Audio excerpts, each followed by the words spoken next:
સોમનાથમાં Kodinar commercial rail line પ્રોજેક્ટનો વિરોધ કરવામાં આવી રહ્યો છે। વેરાવળ, સૂત્રાપાડા અને કોડીનાર સહિત 30 ગામના જવાબદાર આગેવાનો દ્વારા જિલ્લા કલેક્ટરને આવેદનપત્ર આપવામાં આવ્યું છે। શું છે આખો મામલો એની વાત કરીએ આ વિડીયોમાં। નમસ્કાર, આપ જોઈ રહ્યા છો વાઇબ્સ ઓફ ઇન્ડિયા અને મારું નામ છે અફનાન। કોડીનાર કોમર્શિયલ રેલ લાઇન પ્રોજેક્ટનો ત્યાંના લોકો વિરોધ કરી રહ્યા છે। લીલી નાઘેર બચાવ સંઘર્ષ સમિતિ અને ખેડૂત એકતા મંચના નેજા હેઠળ આવેદનપત્ર અપાયું છે।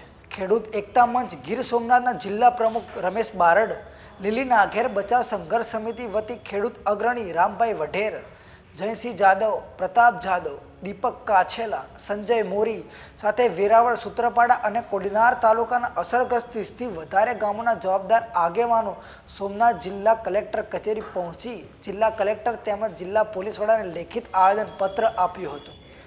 આ વિશે અગ્રણીઓ અને ખેડૂતોએ શું કહ્યું તે જોઈએ। કલેક્ટર સાહેબની અહીંયા અમે રજૂઆત કરવા આવેલા। આ દેશ ખેતી પ્રધાન દેશ છે અને આજે જમીન કાયમી સંપાદનો થતી જાય અને જમીનના ટુકડા થતા જાય તો આ રેલવે આવવાથી હજારો એકર જમીન બરબાદ થાય એમ છે।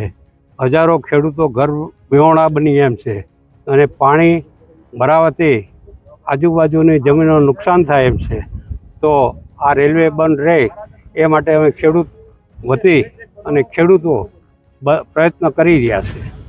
ખેડૂત એકતા મંચ અને લીલી નાગર સંઘર્ષ સમિતિ બેના નેજા હેઠળ અમે આજે સાહેબને અરજી આપેલી છે। આ જે રેલવે લાઇન આવે છે એમાં અંદાજિત 30 ગામડા આવે છે અને 1500 વીઘા જમીન આવે છે ને 4000 ખેડૂત એવા આવે છે કે જે અસરગ્રસ્ત થાય છે અને 1500 ખેડૂત એવા છે જે ખાતેદાર મટી જાય છે।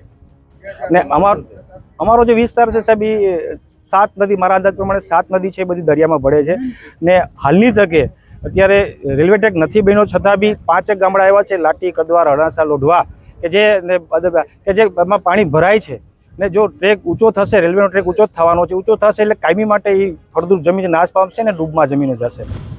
3 તાલુકાના ખેડૂતોને જે મોટા પાયે નુકસાન થાય છે, આ ભવિષ્યમાં આ પરિસ્થિતિ નિર્માણ થાય તો જેના જમીન જાય છે એ ખેડૂતો તો નાબૂદ થવાના છે। બાકીના ખેડૂતોનો પણ રસ્તા, પાણીના પ્રશ્ન બરોબર અને તમામ પ્રશ્નથી મતલબ આ વિસ્તાર આખો હિજરત કરવી પડે એવી પરિસ્થિતિ થાય।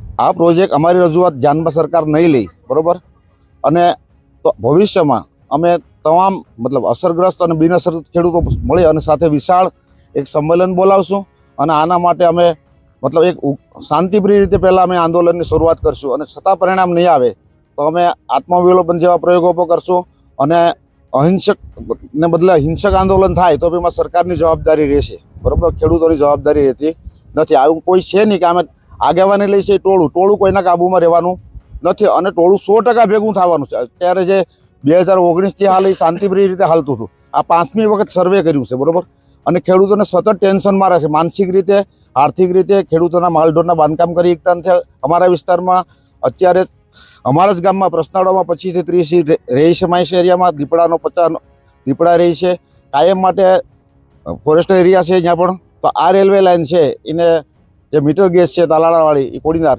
એને બોર્ડ ગેજ કરી અને એમાં રૂપાંતર કરીને લઈ જવામાં આવે। આ વિશે તમારું શું કહેવું છે અમને કોમેન્ટ કરીને જણાવજો અને જોતા રહો વાઇબ્સ ઓફ ઇન્ડિયા। આભાર।